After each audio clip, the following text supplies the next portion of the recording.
ఒక ఒక ఒక చిన్న కథ చెప్తాను. ఆ కథ చెప్పిన తర్వాత ఎందుకని బీఫ్ గురించి మనం మాట్లాడుకున్నాం అన్న విషయానికి కనెక్ట్ చేసే ప్రయత్నం చేస్తాను.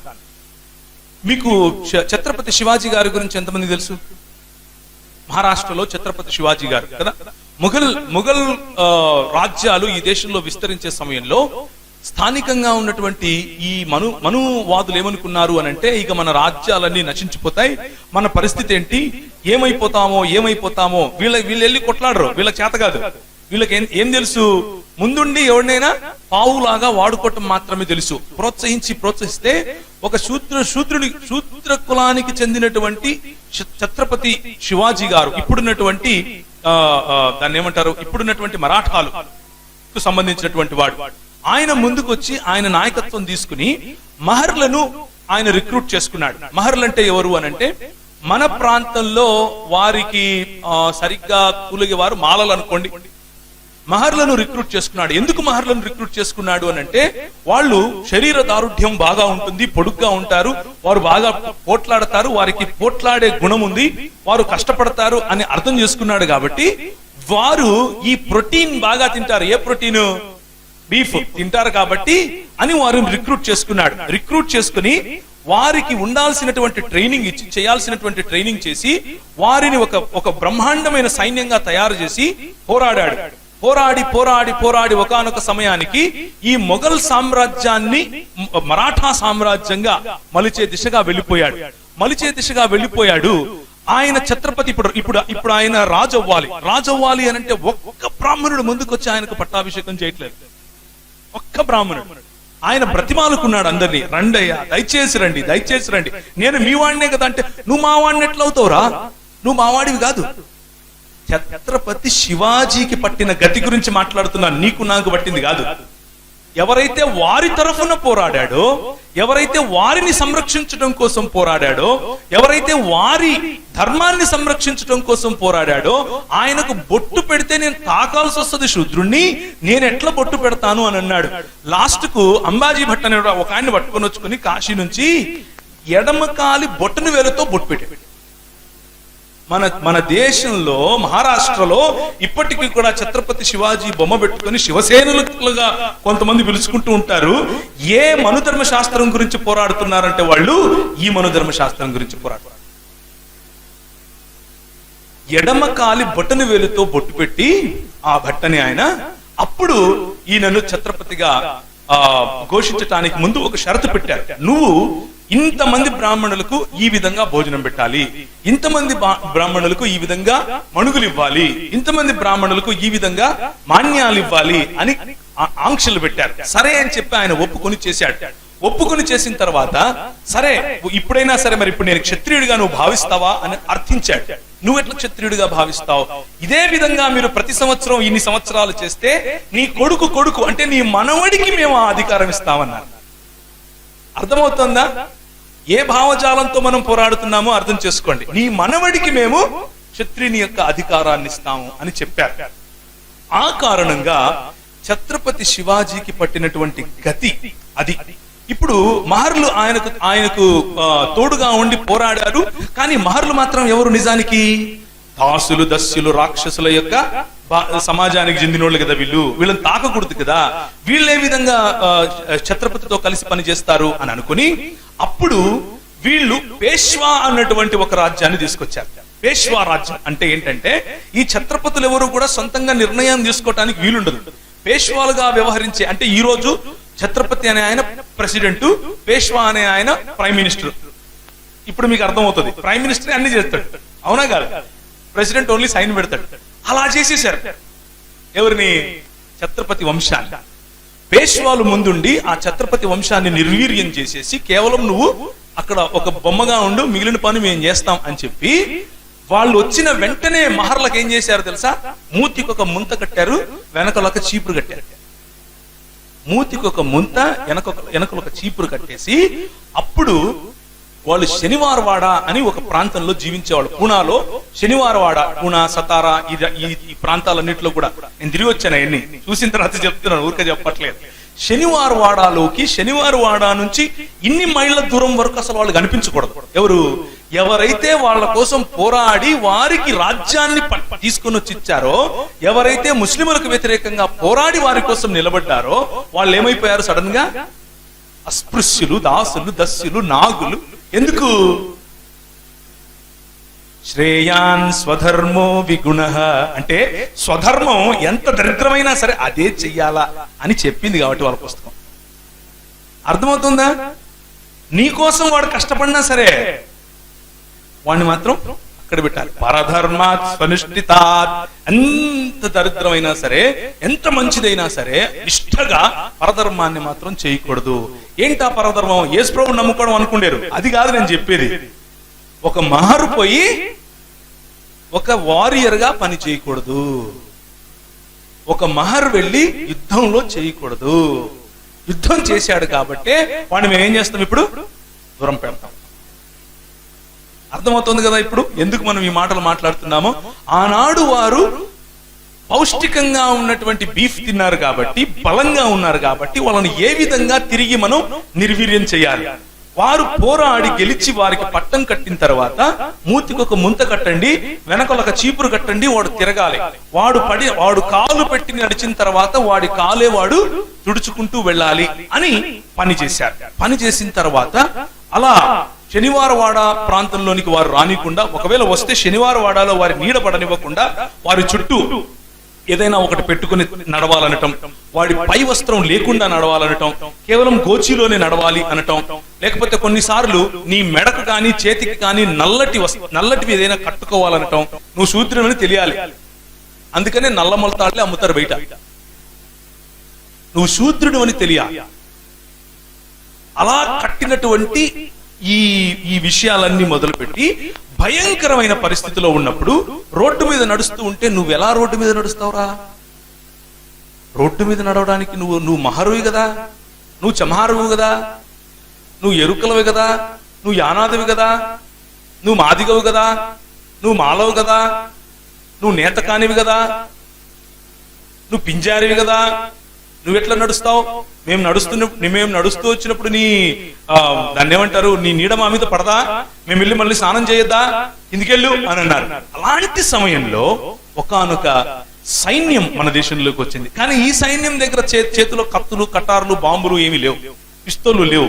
ఈ సైన్యం ఏం చేసింది అని అంటే మన దేశంలో ఉన్నటువంటి బడుగు బలహీన వర్గాలను చూసింది. 1750 నుంచి 1810 వరకు విశాఖపట్నంలోనికి లండన్ మిషన్ వారు రావటం, ఆ లండన్ మిషన్ వారు చేసినటువంటి పరిచర్యలు కేవలము 3 సంవత్సరాల్లోనే 25కు పైగా స్కూళ్లు పెట్టడం. 1840లో ఇక్కడ 1857లో జరిగినటువంటి సిపాయి తిరుగుబాటు మ్యూటినీ జరిగే సమయంలోనే అసలు స్త్రీలు చదవచ్చా చదవకూడదా, స్త్రీలు లోపలే ఉండాలి, స్త్రీల అనుబొమ్మలు కలుస్తున్నాయి కాబట్టి అది రాక్షసితో సమానం, స్త్రీకి కాముకత మరియు గర్వం మరియు ఎంతసేపు నగల మీద ఆశ ఉంటుంది, వాళ్ళ పుస్తకాలు రాసుకున్నారు, నేను చెప్పలేదు. కాబట్టి దాన్ని దూరం పెట్టాలి, ఎప్పుడు స్త్రీకి సత్యం చెప్పకూడదు, స్త్రీ ఎప్పుడు వాగుతూ ఉంటుంది కాబట్టి అందరికీ చెప్తుంది. ఇలాంటి విచిత్రమైనటువంటి ఆలోచనలు క్రియేట్ చేసి స్త్రీలను మరుగుపరిచేసిన సమయంలో బాలికలకు స్కూలు పెట్టిన మొట్టమొదటి సమాజం మన సమాజం. దేవునికి స్తోత్రం కలుగునుగా. ఎవరు నేర్పారు ఇది? మనుధర్మశాస్త్రం నేర్పిందా? కాదు. 66 పుస్తకాలు ఉన్నటువంటి బైబిల్ గ్రంథం ఈ రోజు ఒక స్త్రీ పైలట్ అవుతోంది అని అంటే, మన దేశంలో ఇందిరాగాంధీ ప్రధానమంత్రి అయ్యింది అని అంటే, మన దేశంలో ఈ రోజు కల్వకుర్తి చంద్రశేఖరరావు గారి కుమార్తె కవిత గారు ఎంపీ అవుతున్నారంటే దాని వెనక కారణం ఎవరు? అదిగో వెనక పైన కనిపిస్తున్నారే వాళ్ళు. దేవునికి స్తోత్రం కలుగును గాక. వాళ్ళకి ఈ రోజు కనిపించకపోవచ్చు, కానీ ఒకానొక సమయంలో భయంకరమైనటువంటి వివక్షకు గురైనటువంటి ఈ సమాజాలను పైకి తీసుకుని వచ్చింది బైబిల్ భావజాలం పట్టుకుని వచ్చినటువంటి క్రైస్తవ మిషనరీలు. మొదటి సంవత్సరంలో 25 స్కూళ్ళు, చాలా తక్కువ. మెడ్రాస్ ప్రెసిడెన్సీ గురించి ఒకసారి నేను స్టడీ చేశాను. మెడ్రాస్ ప్రెసిడెన్సీలో ఏ విధంగా క్రైస్తవ సమాజం ఎలాంటి పరిచర్య చేసింది. 2 చేతులను, ఒక చేయిని విద్యాలయాలుగాను, ఇంకొక చేతిని వైద్యాలయాలుగాను, ఈ రెండిటిని వారు ఉపయోగించారు. మొట్టమొదటి స్కూల్ మనది, మొట్టమొదటి కళాశాల మనది, మొట్టమొదటి థియాలజీ కాలేజ్ మనది, మొట్టమొదటి వైద్యశాల మనది, మొట్టమొదటి ప్రసూతి విభాగం మనది, మొట్టమొదటి నర్సింగ్ కాలేజ్ మనది, మొట్టమొదటి ఐఏఎస్ విభాగం తీసుకొచ్చింది మనం, ఐపీఎస్ ట్రైనింగ్ తీసుకొచ్చింది మనం, తపాలా తీసుకొచ్చింది మనం. మిషనరీలు వారి సంస్థలకు రాసుకోవాలని చెప్పి మనకు ఒక్క నిమిషం ఇక్కడ ఆగుతాను. ఏంటి అని అంటే, చాలా మందిలో ఈ కన్ఫ్యూజన్ ఉంటుంది. ఇంతకు నేను ఎవరి గురించి మాట్లాడుతున్నాను? బ్రిటిష్ వాళ్ళ గురించా? తెల్లోళ్ళు వస్తారు వాళ్ళ గురించా? నేను వాళ్ళ గురించి మాట్లాడట్లేదు. తెల్లోడు దోసుకుని వెళ్ళిపోయాడు. తెల్లోడు గురించి నేను మాట్లాడటంలా. తెల్లోడైనా నల్లోడైనా మన దేశానికి వచ్చినటువంటి మిషనరీలు ఎక్కడెక్కడి నుంచి వచ్చారు? ఇంగ్లాండ్ నుంచి వచ్చారు, అమెరికా నుంచి వచ్చారు, కెనడా నుంచి వచ్చారు, వేల్స్ నుంచి వచ్చారు, తర్వాత ఫ్రాన్స్ నుంచి వచ్చారు, ఆ తర్వాత జర్మనీ నుంచి వచ్చారు, సుడాన్ నుంచి వచ్చారు, లిబియా నుంచి వచ్చారు, సిరియా నుంచి వచ్చారు, ఈజిప్ట్ నుంచి వచ్చారు, రైట్, ఇరాన్ ప్రాంతం నుంచి వచ్చారు. ఇన్ని ప్రాంతాల నుంచి మిషనరీలు వచ్చారు మన దేశానికి. ఆఫ్ఘనిస్తాన్ నుంచి వచ్చారు. షేర్ బహదూర్ గారు అప్పట్లో ఆఫ్ఘనిస్తాన్ నుంచి వచ్చినటువంటి మిషనరీ గారు. ఆయన మాట్లాడితే ప్రజలు వణికేవారంట. అలా మాట్లాడేవాడంట ఆయన. ముస్లింల మధ్యలో పరిచయం చేశాడు. ఇదంతా చరిత్ర, ఇదంతా మీ చరిత్ర, మీ పుత్రులు చేసిన చరిత్ర. మనం తెలుసుకోకపోతే నిద్రాణ స్థితిలో ఉంటాం, మనం కళ్ళు మూసుకుని ఉంటాం. ఒకానొక రోజు మనం మెల్లిమెల్లిగా, ఒకప్పుడు బౌద్ధం ఎలా తుడిచిపెట్టుకుపోయిందో ఈ దేశంలో, అలాగే మనము తుడిచిపెట్టుకుపోతాం. మనం తెలుసుకుంటే సంఘటితం అవుతాం. అందుకే చెప్పే ప్రయత్నం చేస్తున్నాను. సరే, మళ్ళీ మహర్ల దగ్గరకు వద్దాం. ఈ మహర్లు, ఇలాంటి మహర్లను ఉద్ధరించడం కోసమే ఆ దేవుడు పంపినటువంటి సైన్యముగా చేతిలో బైబిల్ పట్టుకొని వచ్చారు. వీళ్ళు చంపటానికి, కొయ్యటానికి, నరకటానికి, నిర్వీర్యం చేయటానికి రాలేదు. ప్రజలను బాగుపరచటానికి వచ్చారు. మరి ఈ పేష్వాల యొక్క సామ్రాజ్యం విస్తరించింది. భయంకరంగా అణిచివేత జరిగింది. భయంకరంగా మహర్లు, తర్వాత భయంకరంగా అక్కడున్న భంగీలు, భయంకరంగా అక్కడ ఉన్నటువంటి మాల్వా ప్రాంతము, నిమాడ్ ప్రాంతము, తర్వాత ఇప్పుడున్నటువంటి సింధియాలు పాలించినటువంటి ప్రాంతం అంటే గ్వాలియర్ ప్రాంతం, ఈ ప్రాంతం అన్నిట్లో కూడా బడుగు బలహీన వర్గాల పరిస్థితి భయంకరం అయిపోయింది. అలాంటి పరిస్థితుల్లో ఒకానొక సమయంలో బ్రిటిష్ వారు ఈ దేశానికి వచ్చి బ్రిటిష్ వారు పోరాడుతున్నారు పేష్వాలతో. ఎందుకు? మరాఠవాడాను జయించడం కోసం పోరాడుతున్నారు. అది కేవలం ఒక రాజకీయ పరమైనటువంటి, లేకపోతే రాజ్యాధికారం కోసం చేసేటటువంటి పోరాటం. మన పితరులు చేసే పోరాటం కాదది. అయితే ఈ బ్రిటిష్ వాళ్ళు ఏం చేశారంటే, ఈ బ్రిటిష్ వాళ్లకు వీళ్లకుండే తెలివే, సావు తెలివితేటలు. అంతా ఒకటే జాతి, ఇది విభజించి పాలించాలనే జాతి. వీళ్ళు ఏం చేశారు అని అంటే, మేము మరాఠాలతో పోరాడుకున్నాం, మా చేత కావట్లేదు. మొదటి రోజు యుద్ధానికి వెళ్తే వందల కింద చచ్చిపోయారు పేష్వాలతో పోరాడలేక. అప్పుడు మహర్లను మళ్ళీ చూశారు. వీళ్ళు ఏందబ్బా, వీళ్ళు పెద్ద పెద్దగా దాన్ని ఏమంటారు, ఏం తింటారు వీళ్ళేమో లావుగా పొడుగ్గా ఎత్తుకున్నారు, మంచిగా యుద్ధం చేస్తున్నారు. ఎలా వచ్చింది అది? ఆ శరీర దారుఢ్యం వాళ్ళు తినేటటువంటి భోజనం అలాంటిది. ఈ పేష్వాలు తినరు కదా, పేష్వాలు పప్పు తింటారు. పప్పు తింటే ఏం యుద్ధం చేస్తారు? వీళ్ళని పట్టుకొచ్చుకుందాం అని చెప్పి వాళ్ళని రిక్రూట్ చేశారు. రిక్రూట్ చేసుకున్న తర్వాత వీళ్ళు 20,000 మంది సైన్యాన్ని, దాదాపు 900-500 సంఖ్య పక్కన పెట్టండి, ఏదైతే ఏముంది, భీమా కోరేగావ్ అనేటువంటి ప్రాంతంలో వాళ్ళు నిలబడి పోరాడారు. వాళ్ళు నిలబడి పోరాడితే ఒకే రోజు రాత్రి ఆ ప్రాంతంలో పేష్వాలను ఓడించారు.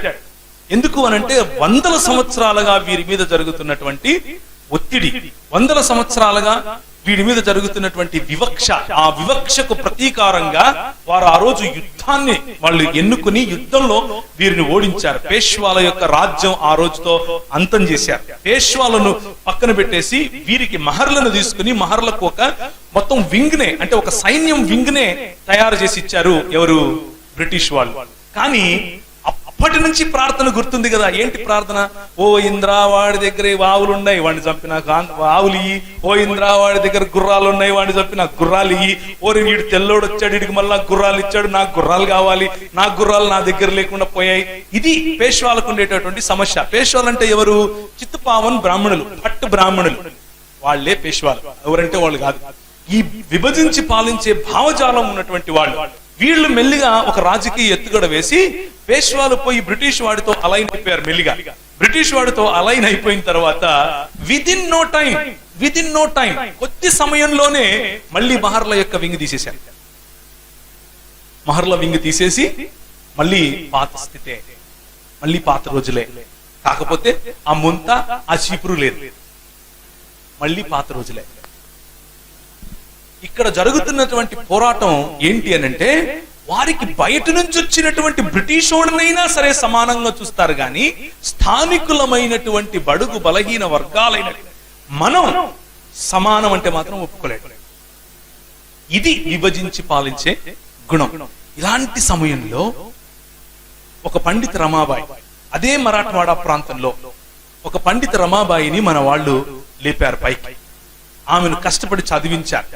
ఆమె చదువుకుని ఆమె మంచి దాన్ని ఏమంటారు విద్య కలిగిన తర్వాత నాలాంటి బాలికలు ఎంతో మంది వితంతువులు అయిపోతున్నారు, బాల్య వితంతువులు అయిపోతున్నారు, వారిని నేను చేరదీయాలి అని అనుకుంది.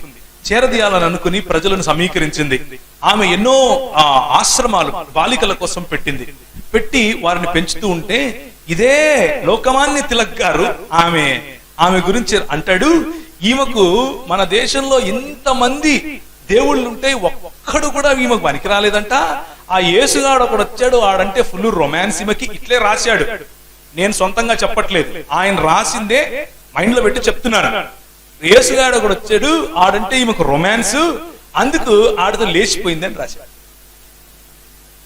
ఇది వాళ్ళకు ఉన్నటువంటి భావజాలం. ఇది విభజించి పాలించే భావజాలం. ఇదేంది ఇంట్లో పక్కింటోళ్ళకి చెప్పాడు అనుకుంటున్నారా? కాదు. మొన్నటికి మొన్న ఏమార్చే మతం అని ఏబిఎన్ ఆంధ్రజ్యోతి రాసింది. 5 రోజులు వరుసగా హెడ్ లైన్స్ వేసింది, గుర్తుందే? ఆ విధంగానే ఈయన హెడ్ లైన్స్ లో రాశాడు. ఈ పండిత అంట, దీనికి పండిత అని పేరు ఎవరిచ్చారు? ఏం చదువుకుందని పండిత ఇచ్చారు? అందుకనే మేము పోరాడుతున్నాం. స్వరాజ్యం నా జన్మ హక్కు అన్నాడు. ఏంటా స్వరాజ్యం? మనుధర్మ శాస్త్రం రావటం స్వరాజ్యం. బ్రిటిష్ వాడు పోవటం కాదు స్వరాజ్యం. ఈయన దృష్టిలో మనుధర్మ శాస్త్రం రావటం స్వరాజ్యం. ఏంటా మనుధర్మ శాస్త్రం? స్త్రీకి చదువెందుకు? లోపల ఉండాలి. స్త్రీకి ఎక్కువ చదువు చెప్తే ఇదిగో ఇట్లా పండిత రమాబాయి లాగా తయారవుతుంది, మిగిలిన వాళ్ళకి కూడా చదువు చెప్తారు. శూద్రులకు చదువు ఎందుకు? ఏం పోయింది? మీకు మతిపోయిందా? ఎందుకు చెప్తున్నారు మీరు చదువు చెప్పొద్దు. వాళ్ళకి ఏం నేర్పించాలా? వాళ్ళు చెప్పులు కుట్టే ట్రేడ్ లో ఉంటే చెప్పులు కుట్టడం నేర్పించాలా, వాళ్ళు మంగళంలో అయితే వాళ్ళకి తలకత్తిరించడం నేర్పించాలా. ఇది ఆయన చెప్పిన మాటలు, నేను చెప్పిన సొంత మాటలు కాదు. ఆయన పేపర్ లో ముద్రించి మరీ ఇచ్చాడు. కేసరి పేపర్ పేరు. ఇది ఈ దేశంలో బడుగు బలహీన వర్గాల పట్ల జరుగుతున్నటువంటి దాడి. ఆ సమయంలో వారి ఇళ్ళు, వారి వాకిళ్ళు, వారి సంస్కృతులు, వారి దేశాలు విడిచిపెట్టి ఈ దేశానికి వచ్చి మొట్టమొదటి న్యూస్ పేపర్ ఈ దేశానికి ఇచ్చింది మన వాళ్ళు. మొట్టమొదటి కళాశాల ఇచ్చింది మన వాళ్ళు. మొట్టమొదటి స్కూల్ ఇచ్చింది, మొట్టమొదటి బాలికల కళాశాల మనది, మొట్టమొదటి ప్రసూతి విభాగం మనది. అందుకనే వీరి పేర్లన్నీ చెప్పుకుంటూ వస్తున్నాను. అందుకు ఎ విజన్ ఆఫ్ ఇటర్నిటీ, ఒక నిత్యత్వానికి ప్రజలను నడిపించేటటువంటి విజన్ మన ముందుంది. మనం చేసేటటువంటి పరిచర్య కేవలము యేసు ప్రభు దగ్గరికి రా నీకు అన్నం పెడతాడు, యేసు ప్రభు దగ్గరికి రా నీకు పిల్లలు పుడతారు, యేసు ప్రభు దగ్గరికి రా నీకు ఉద్యోగం వస్తుంది అనేది కాదు. అలాంటి సంకుచితమైన భావజాలం, సంకుచితమైన పరిచర్యలు మనం చేయటం మానుకోవాలి. మనం నాయకులముగా ఈ దేశాన్ని నిర్మించిన వారి జాబితాలో ఉన్నాం. ఈ దేశాన్ని ఒకవేళ నిర్మించాము అని అంటే అది కేవలం క్రైస్తవ సమాజం చేసినటువంటి పనే. నేను ఎగ్జాజరేట్ చేస్తూ చెప్పట్లేదు, ఉన్న మాటే చెప్తున్నాను. మొన్న సాలూరు వెళ్ళాం. సాలూరు ప్రాంతం గురించి కొంచెం అధ్యయనం చేస్తే ఆ ప్రాంతంలో మొట్టమొదటి హాస్పిటల్ పెట్టింది మనం. మొట్టమొదటి టీబీ హాస్పిటల్ ఇప్పటికీ ఉంది. లెప్రసీ హాస్పిటల్, క్షమించండి, అది మనం చేసిందే ఇదంతా. కాకపోతే ఇప్పుడు మన పరిచర్య ఏంటంటే వాళ్ళు నిర్మించిపోయిన దాన్ని కనీసం కాపాడుకోలేనటువంటి పరిచర్య. ఉన్న ఆస్తులు అమ్ముకోవటం, ఉన్న భూములు అమ్ముకోవటం, ఏ కులాన్నైతే ఏ కుల ప్రాతిపదికనైతే మనల్ని విభజించారో ఈ దేశంలో ఉన్నటువంటి నల్ల దొరలు ఆ కుల ప్రాతిపదికలోనికే మెల్లిమెల్లిగా మనము జారిపోయి కుల సంఘాలు కట్టుకొని ఇవి క్రైస్తవ సంఘాలని పిలుచుకుంటున్నాం. ఇది మనం చేసేటటువంటి పరిచయం. Shame on us my brothers. మనం సిగ్గుపడాలి. మనం రోటీ చూసాం, కపడా చూసాం. ఎందుకు మహర్లకు పైన లేకపోతే ఎందుకు తక్కువ కులాలకు పైన బట్టలు వేసుకోకూడదో, మూతికి ముంత కట్టుకున్నారో చూసాం. ఆఖరిగా ఇంకొక కథ చెప్పి ముగిస్తా. ఒక ఆయన, ఇది మీకు తెలిసి ఉంటుంది, ఒక ఆయన చక్కగా రాజ్యాన్ని పాలిస్తున్నాడు. ఆయన పేరు బలి చక్రవర్తి. విన్నారా ఎప్పుడన్నా కథ? చక్కగా రాజ్యాన్ని పాలిస్తున్నాడు. ఇది ఒక కథ రూపంలో చెప్పినా కానీ ఇది వారి యొక్క మానసికతకు చిహ్నం. ఏంటా మానసికత అంటే, నీ దగ్గర భూమి ఉంటే వాళ్ళు ఒప్పుకోలేరు. నీ దగ్గర ఎలా భూమి ఉంటుంది? నీ దగ్గర భూమి ఉండడానికి వీలు లేదు అన్నది ఆలోచన. ఈ బలి చక్రవర్తి మంచిగా చక్కగా సుభిక్షంగా అందరినీ పాలిస్తూ ఉంటే చూడలేనటువంటి ఈ ఆర్య సమాజం ఒక ఆయన వామనుడి లాగా వచ్చి అడుగుతాడు, నాకు 3 అడుగులు కావాలి అని. ఒక అడుగు ఆయన ఉన్న చోట అంటే భూమి మీద, ఇంకొక అడుగు సకల బ్రహ్మాండం మీద పెట్టి, ఇంక 3వ అడుగు ఎక్కడ పెట్టాలి అని అంటే ఆయన అంటాడు, ఇదిగో నా తల మీద పెట్టయ్యా అని వంగి తన తలను అర్పిస్తాడు. అప్పుడు ఈ దేవునిగా పిలువబడే ఈ వామనుడు అతఃపాతాళానికి ఆ మనిషిని తొక్కేస్తాడు. ఇది వారి సంస్కృతి. ఏంటంటే నీ దగ్గర భూమి ఉండటం వాళ్ళకి ఇష్టం లేదు, నీ దగ్గర ఇల్లు ఉండటం వారికి ఇష్టం లేదు. నువ్వు బట్ట కట్టద్దు, నువ్వు భోజనం చెయ్యొద్దు, నీ దగ్గర ఇల్లు ఉండద్దు, ఈ 3 ఉండద్దు. ఈ 3 చేశారు మన క్రైస్తవ సమాజం. మొట్టమొదటిగా చదువు ఇచ్చారు. నీకు కోల్పోయినటువంటి గుర్తింపు, నువ్వు మనిషివి అన్న గుర్తింపును తిరిగి తీసుకొని వచ్చి ఇచ్చారు. నీకు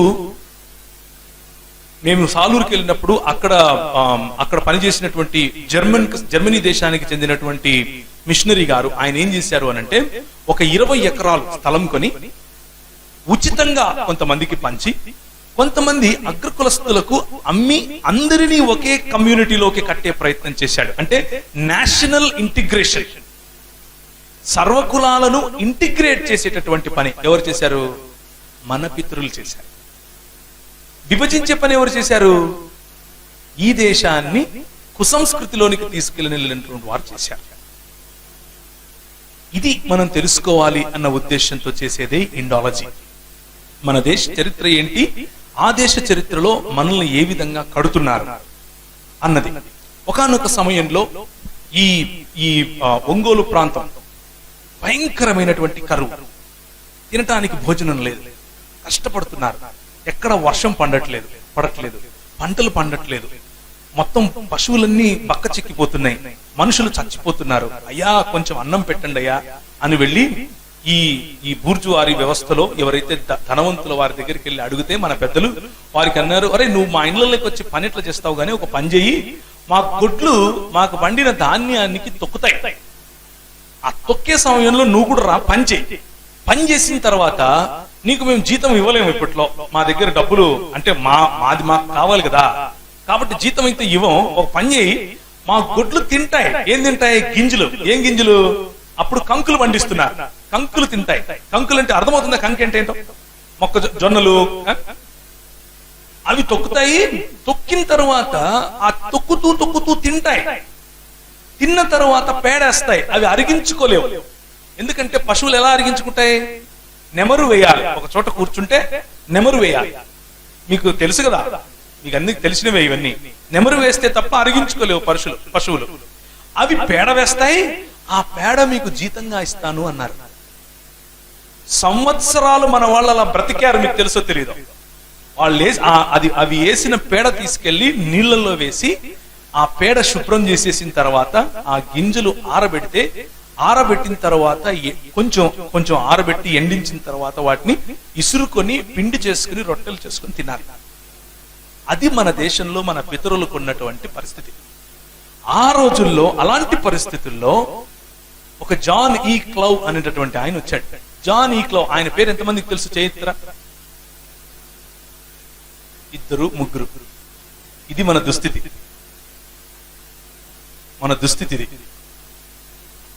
జాన్ ఈ క్లౌ అనే ఆయన మొట్టమొదటిసారిగా భారతీయ బ్యాప్టిస్ట్ సంఘాల స్థాపన కోసం నెల్లూరు ప్రాంతానికి వచ్చి పనిచేస్తూ ఉంటే ఆయన ఈ దుస్థితిని చూశాడు. అయ్యో ఎట్లా ప్రభువా, నాకు ఒక్క దర్శనం, ఒక్క డోర్ తెలుసు అని అన్నప్పుడు, అప్పట్లో ఈ ఆర్థర్ కాటన్ గారు ఆయన బ్రిటిష్ జనరల్ గా ఉండి పనిచేస్తున్నారు. అంటే బ్రిటిష్ ప్రభుత్వంలో ఒక అధికారి అయినప్పటికీ ఆయన బైబిల్ వదిలేవాడు కాదు. గుర్రం ఎక్కడం, బైబిల్ పట్టుకోవటం, వెళ్ళిపోవటం ఊర్లలోకి. గుర్రం మీదనే వెళ్ళిపోయి సువార్త చెప్పెట్టాడు ఆయన. అస్సలు కాంప్రమైజ్ అయ్యే క్వశ్చన్ లేదు ఆ రోజుల్లోనే. అలాంటి వాడితో ఈయన వెళ్ళి ఒక పరిచయం పెట్టుకున్నాడు. అయ్యా నువ్వేదో కడతానన్నావంట, డ్యామ్ కడతానన్నావంట, ధవళేశ్వరం దగ్గర ప్రాజెక్ట్ కడతానన్నావంట, మరి ఆ నీళ్లు ఆ ప్రాంతం వరకే వద్దు, మచిలీపట్నం గుండా తీసుకుని వచ్చి మన దాన్ని ఏమంటారు, మచిలీపట్నం అంట, క్షమించండి, ఈ తీర ప్రాంతం గుండా తీసుకుని వచ్చి మన ఈ ప్రకాశం జిల్లా ప్రాంతంలో కలిసేటట్లుగా చెయ్యండి, నేను మీకు సహాయం చేస్తాను అని అన్నాడు. ఇది దేవుని రాజ్య స్థాపన. దేవునికి స్తోత్రం కలుగును గాక. బైబిల్ పట్టుకుని మత్తయి సువార్త 5వ అధ్యాయంలో ఇట్లుంది, రా మునుగుతాను, ముంచుతాను మునుగు అని అంటే, అది కేవలము నువ్వు చచ్చిపోతే పరలోకం పోతావు అని చెప్పి సువార్త. అక్కడితో ఆగలేదు మన తల్లిదండ్రులు. నీ రాజ్యం వచ్చునుగాక అన్న వైపుగా పనిచేశారు. అందుకనే చచ్చిపోయే వారిని వాళ్ళ కర్మలేరా అన్నటువంటి సంస్కృతిలో వాడి కర్మ ప్రకారం వాడికి దక్కింది అనే సంస్కృతిలో కర్మ కాదు, మనం మార్చగలం అని ఆలోచించారు. అలాంటి గోదావరి జలాలను వారు కెనాల్స్ ద్వారా త్రవ్వుకుంటూ ఎక్కడికి, ప్రకాశం జిల్లా వరకు తీసుకెళ్లారు. 100 కిలోమీటర్లు. ఎవరు తవ్వుతారు? అన్నమే లేదు. అన్నం అడిగితే పేడిస్తున్నారు. ఏమయ్యా అంటే, మీరు కాలువలు త్రవ్వండి, నేను మీకు అన్నం పెడతాను అన్నాడు. అందుకు మనల్ని రైస్ క్రిస్టియన్స్ అంటారు. అర్థమవుతుందా? అందుకు మనల్ని వీళ్ళు అన్నం కోసం ఏమయ్యారు, మత మార్పిడి చేసుకున్నారు అంటారు మనల్ని. ఇది రైస్ అన్నం కాదు, ఇది మా ఆత్మగౌరవం. మేము చస్తాము అని అంటే పేడేస్తాము అని మీరన్నారు. మాకు పని ఇచ్చి వీరు పనికి వచ్చేవాళ్ళు అని గుర్తించారు. వీరిలో సృజనాత్మకత ఉంది అని వారు గుర్తించారు. వీరికి భోజనం పెట్టాలి అని వారు ఆలోచించారు. కనుక మేము ఆ ప్రేమను గుర్తించాం. వీళ్ళు ఎందుకు చేయాలి అసలు మాకు? మేము ఎవరం వీళ్ళకి?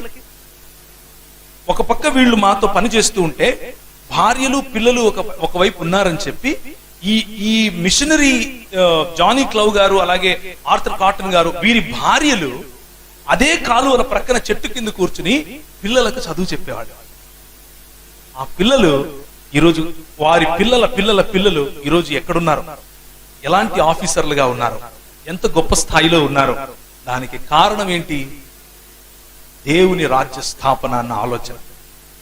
నువ్వు మా ఇంటికి వస్తే ఎంత కానుక తెస్తావు, నేను మీ ఇంటికి వస్తాను ఎంత కానుకేస్తావు అన్న సేవ కాదు, దేవుని రాజ్య స్థాపన. సంఘంలో మనకు తెలియదు జానీ క్లవ్ అంటే ఎవరో. మన కర్మ చూడండి, మన సంస్కృతి మన సంఘం ఎలా ఉందో. సంఘంలో తెలియదు సర్ ఆర్థర్ కాటన్ అంటే ఎవరో. ఆయన పూర్తి పేరు కూడా తెలియదు. ఆయన పేరు సర్ ఆర్థర్ థామస్ కాటన్. ఆయనకు మన దాన్ని ఏమంటారు, గోదావరి జిల్లాలకు వెళ్తే ఎక్కడ చూసినా ఆయన విగ్రహాలే కనిపిస్తాయి. సమాజం మర్చిపోలేదు, సంఘం మాత్రం మర్చిపోయింది. ఒక సిపి బ్రౌన్ మర్చిపోయాం, ఒక ఆర్థర్ కాటన్ మర్చిపోయాం, ఒక జానీ క్లవ్ మర్చిపోయాం. ఇలా వేలల్లో ఉన్నారు. అలాంటి వారు నిర్మించిన దేశమే ఈ మన భారతదేశం. ఆ భారతదేశాన్ని వారు వేసినటువంటి ఆ అడుగుల్లో గనక మనం కూడా వెళ్ళగలిగితే మనం రానున్న రోజుల్లో ఇంకా భావి తరానికి ఇంకా సుభిక్షమైన భారతదేశాన్ని ఇవ్వగలుగుతాం. లేకపోతే ఒకనొక రోజు క్రైస్తవులు ఉండేవాళ్ళంట ఇక్కడ, ఏ విధంగా అయితే ఒకనొకప్పుడు బౌద్ధం ఉండేదంట అంటున్నామో అలాగే ఉంటుంది. బౌద్ధ మఠాలు ఏ విధంగా అయితే పూర్తిగా నిర్వీర్యం అయిపోయాయో అలాగే క్రైస్తవ ప్రాంతాలు, క్రైస్తవ ఆలయాలు కూడా నిర్వీర్యం అవుతాయి. ఇది పొలిటికల్ గా జరుగుతున్నటువంటి విభజించి పాలించే కుటిల లేకపోతే కౌటిల్య నీతి. అది జరుగుతుంది, జరిగి తీరుతుంది. మన ప్రభువు కూడా చెప్పాడు అలాంటివి జరుగుతాయి. కానీ క్రైస్తవ సంఘ సేవకుడిగా మన బాధ్యత ఏమిటి అని అంటే, వీటిని తెలుసుకుని ఒక నెహెమ్యాకు ఒక ఎజ్రా తోడైనట్లుగా ప్రతి ఒక్కరము మన పరిధుల్లో మనం పరిచర్య చేసేవాళ్ళం, దేవుని సేవకులము అని గుర్తించి సంఘటితమై మన సమాజం కోసం, మన సమాజంలో దేవుని రాజ్య స్థాపన కోసం మనము ఈ భారతదేశాన్ని ఎలా నిర్మించాం, ఎలా నిర్మించబోతున్నాం అన్నది ప్రజలకు చెప్పగలగాలి, ప్రజల దృష్టికి తీసుకెళ్లగలగాలి. మనం ఏనాడు ఆశ చూపించి ప్రజలను మత మార్పిడి చేసిన వాళ్ళం కాదు, కానీ వారికి కావలసినటువంటి ఆత్మగౌరవాన్ని ఇచ్చేవాళ్ళం అని చెప్పగలగాలి. ఆత్మగౌరవము ఇచ్చాం, ఆత్మీయమైనటువంటి విద్యను ఇచ్చాం. ఎవరైతే ఆకర్షింపబడ్డారో ప్రభువు చేత వారు ప్రభువును వెంబడిస్తున్నారు. కొందరు కాషాయ వస్త్రాలు ధరించుకుని వెంబడిస్తున్నారు, కొందరు ఇంకా గడ్డాలు పెట్టుకుని టోపీలు పెట్టుకుని ప్రభువును వెంబడిస్తున్నారు, కొందరు వారి పేర్లు మార్చుకొని వెంబడిస్తున్నారు. కానీ ఏది ప్రాముఖ్యం కాదు, కేవలము వెంబడించటమే ప్రాముఖ్యం as far as Christian world view is concerned. కనుక మన ప్రభువు మనకు అలాంటి కసి, దేవుని రాజ్య స్థాపన, అన్న కసి ఇచ్చినట్లుగా మనం చిన్న ప్రార్థన చేసుకుని ముగించుకుందాం.